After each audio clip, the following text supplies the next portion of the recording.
حسبي ربي جل الله ما في قلبي غير الله نور محمد صلى الله لا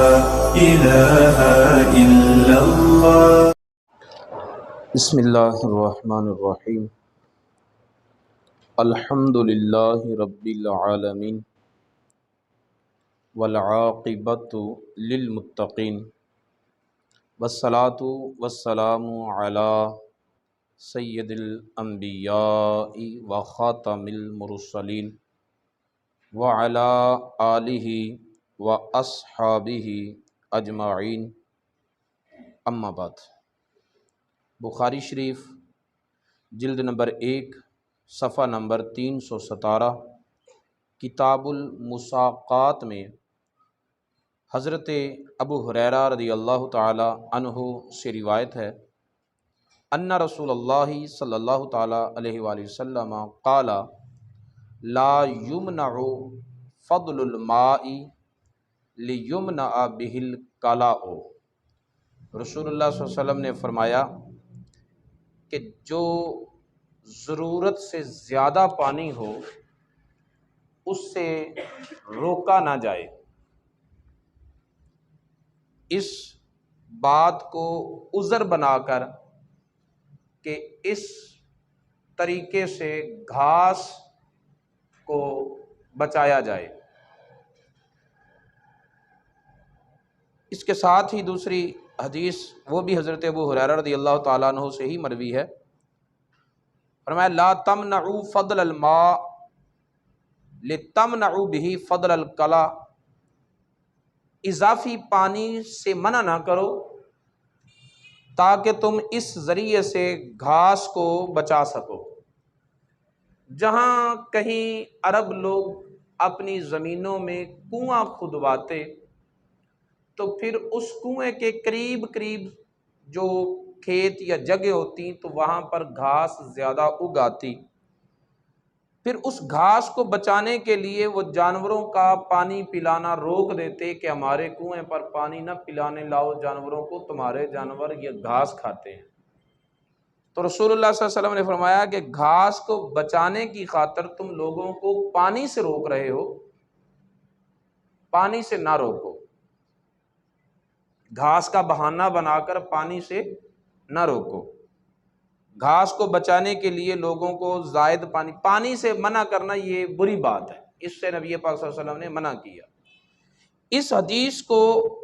ذکر کرتے ہوئے امام بخاری نے باب باندھا ہے کہ من قال ان صاحب الماء احق بالماء. جو بندہ یہ کہے کہ پانی کا مالک پانی کا زیادہ حق رکھتا ہے تو اس کے بارے میں کیا حکم ہے. اس میں بتایا یہ گیا کہ جو زمین کنویں کا مالک ہے تو پہلا حق بھی اسی کا ہے اس پانی پر. اور اس باب کے تحت یہ حدیث ذکر کی کہ نبی پاک صلی اللہ علیہ وسلم نے فرمایا کہ اپنی ضرورت سے زائد پانی لوگوں سے روکو نہ. اس حدیث کی عنوان کے ساتھ مناسبت اس طرح ہے کہ پانی کا مالک اگر زیادہ حقدار نہ ہوتا تو اسے منع ہی نہ کیا جاتا. منع اس کو کیا جاتا ہے جس کا حق ہو اور وہ روکنے کا مجاز ہو. ایک بندے کو کوئی چیز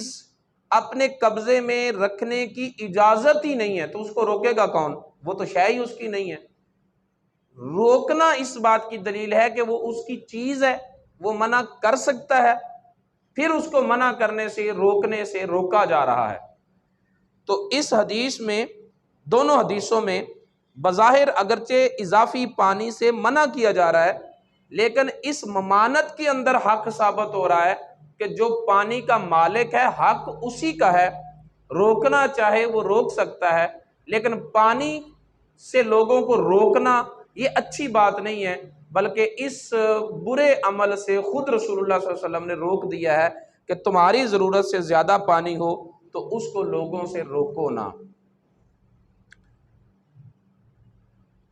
اس سے آگے امام بخاری نے باب باندھا ہے کہ من حفر بئرا فی ملکہ لم یضمن، ایک بندہ اپنی زمین میں کوئی کنواں کھودتا ہے یا کھدواتا ہے، پھر اس کنویں کو کھودتے ہوئے جو مزدور ہے کنواں کھودتے ہوئے اس میں ہلاک ہو جاتا ہے، یا کنواں کھدوا دیا اور بعد میں کوئی اس کنویں میں آ کر گر گیا اور ہلاک ہو گیا، تو جو کنویں کا مالک ہے نا وہ اس کا ضامن نہیں ہو سکتا، کنویں کا مالک اس کا ضامن نہیں ہو سکتا۔ جو مزدور مزدوری کرتے ہوئے ہلاک ہوا تو اس نے کوئی مجبور تھوڑی کیا ہے کہ تو آگے میرا کنواں کھود، اس نے تو اسے کہا نا کہ میرا کنواں کھود اور تو اپنی اجرت لے لینا۔ اگر وہ کنواں کھودنے کی مہارت نہیں رکھتا تو اسے یہ ذمہ داری قبول کرنے کی ضرورت کیا ہے؟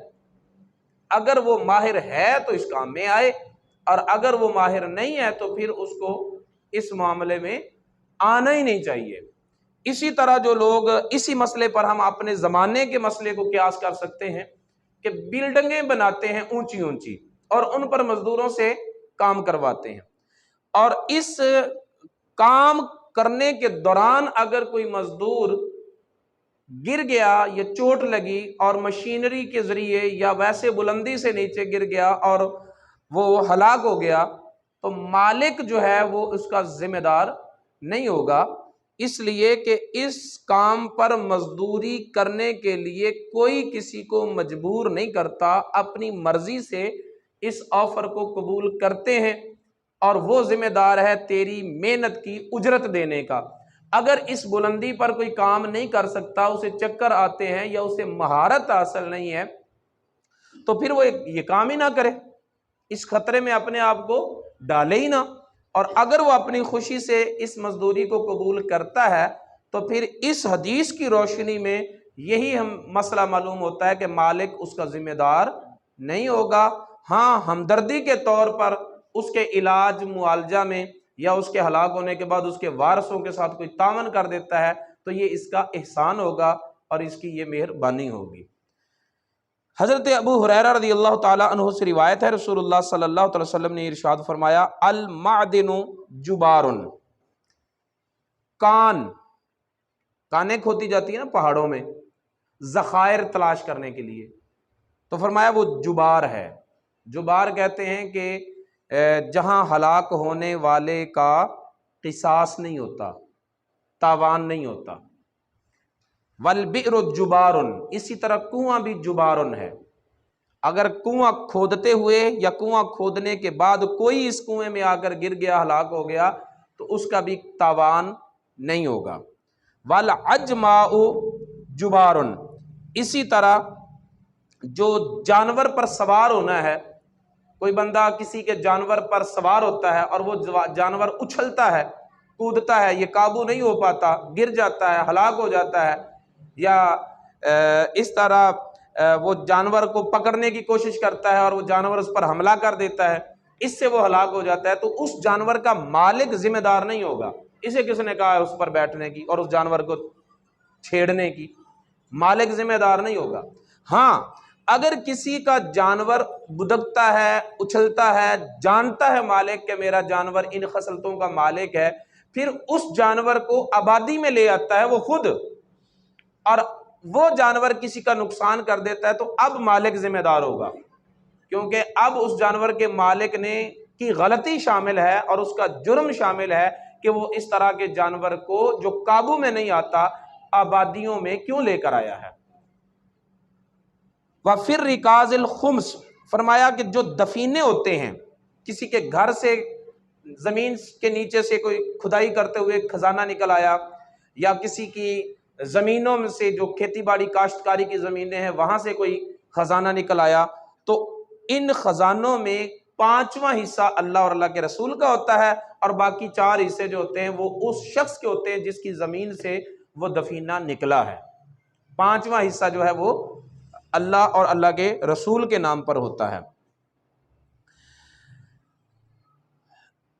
اس کے بعد امام بخاری علیہ رحمہ نے باب باندھا، باب الخصومۃ فی البئر والقضاء فیہا، کنویں کے بارے میں جھگڑا کرنا اور پھر اس بارے میں فیصلہ کرنا۔ حضرت عبداللہ بن مسعود رضی اللہ تعالیٰ عنہ روایت کرتے ہیں کہ نبی پاک صلی اللہ علیہ وسلم نے ارشاد فرمایا من حلف علی یمین یقتطع بہا، جو بندہ قسم اٹھاتا ہے اور اس قسم کے ذریعے وہ کسی مسلمان کا حق دباتا ہے، یقتطع بہا مال امرئ مسلم ہوا علیہا فاجر، اور قسم اٹھاتا ہے ناحق مسلمان کا مال دباتا ہے، قسم اٹھانے میں بھی جھوٹا ہے، مال دبانے میں بھی جھوٹا ہے، سچی قسم نہیں اٹھاتا، تو پھر اس کی سزا کیا ہے؟ فرمایا لاقی اللہ وہو علیہ غضبان،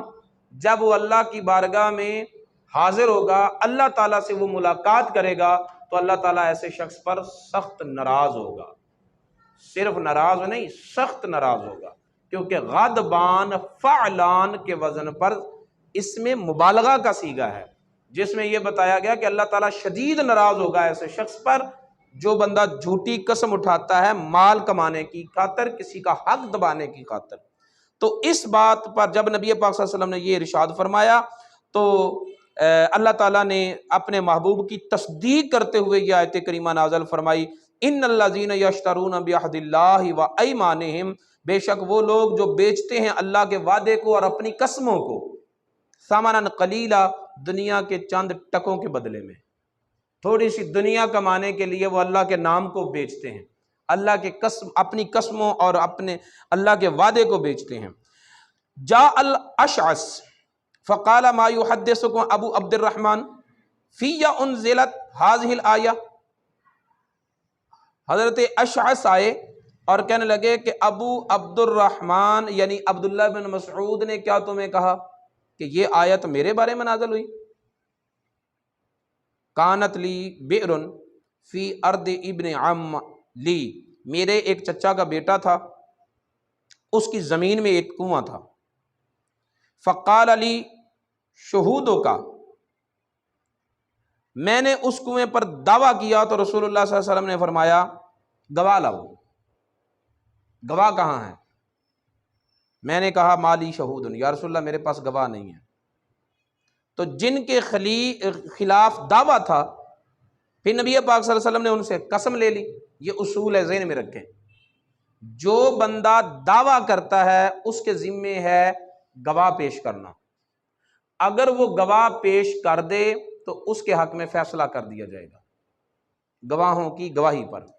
اگر دعویٰ کرنے والا گواہ پیش نہ کر سکے تو پھر جس کے خلاف دعویٰ کیا گیا ہے وہ قسم اٹھائے گا، وہ قسم اٹھائے گا، جس کے خلاف دعویٰ ہے وہ قسم اٹھائے گا۔ قسم تب اٹھائے گا جب دعویٰ کرنے والا گواہ پیش نہ کر سکے، پہلے مرحلے میں قسم اٹھانے کا مقام نہیں ہے۔ اور جو بندہ دعویٰ کر رہا ہے قسم اس نے نہیں اٹھانی، اس نے گواہ دینے ہیں، اگر ہے تو کہتا ہے میں گواہی دیتا ہوں، میں قسم دیتا ہوں میری بات مان لے، بھئی تیرے قسم دینا تیرا محل ہی نہیں ہے، تو نے دعویٰ کیا ہے، تو گواہوں سے ثابت کر۔ اگر تیرے پاس گواہ نہیں ہے تو قسم لی جائے گی اس سے جس کے خلاف دعویٰ کیا گیا ہے، اگر وہ قسم دے دیتا ہے تو پھر فیصلہ اس کے حق میں کر دیا جائے گا اس کی قسم پر، لیکن قسم کا مرحلہ گواہوں کی عدم موجودگی میں ہے۔ اگر کوئی بندہ گواہ پیش کر دے تو پھر قسم پر فیصلہ نہیں ہونا، پھر گواہوں پر فیصلہ ہونا ہے، پھر قسم لی بھی نہیں جانی، پھر اس سے نیا اور اس کی صفائی نہیں لی جانی۔ نیا تب لیا جانا ہے، قسم تب لی جانی ہے جب دعویٰ کرنے والا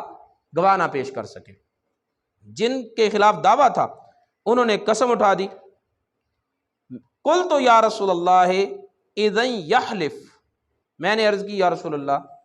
یہ لوگ کنویں کے مالک بننے کے لیے یا پانی کے حقدار بننے کے لیے قسم اٹھانے سے گھبرائیں گے نہیں؟ اٹھا لینی انہوں نے،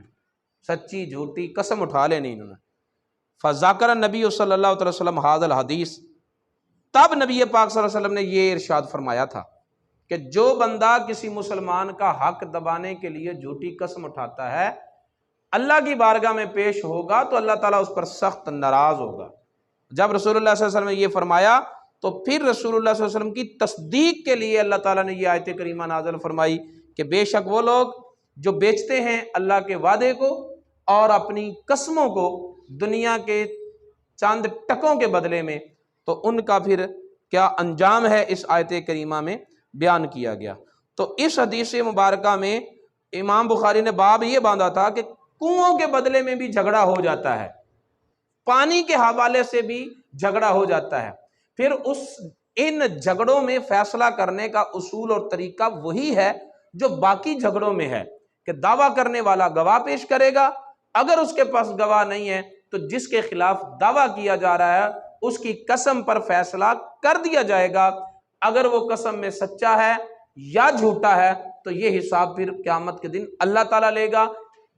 دنیا کے معاملہ میں اس کی قسم، اگر قسم اٹھا دی اس نے تو اس کی قسم پر فیصلہ ہو جائے گا۔ سوال ہے کہ یہ پیدا ہوتا ہے کہ ایسا ہو سکتا ہے کہ کوئی جھوٹی قسم اٹھا دے؟ اگر اس نے جھوٹی قسم اٹھا دی ہے تو اٹھا دے، بھگتے گا وہ۔ ہاں، اس کی قسم کا جھوٹا ہونا ظاہر ہو جائے تو پھر اس کی قسم پر قسم لی جائے گی اس سے جو حق رکھتا ہے، صاحب حق ہے، ٹھیک ہے، حق کسی کا ہے، دبا کوئی گیا، تو اب حق والا جب یہ ظاہر کر دے، واضح کر دے کہ اس نے قسم جھوٹی اٹھائی ہے، تو اس کی قسم جھوٹی تب مانی جائے گی جب وہ صاحب حق ان کی قسم پر خود قسم دے،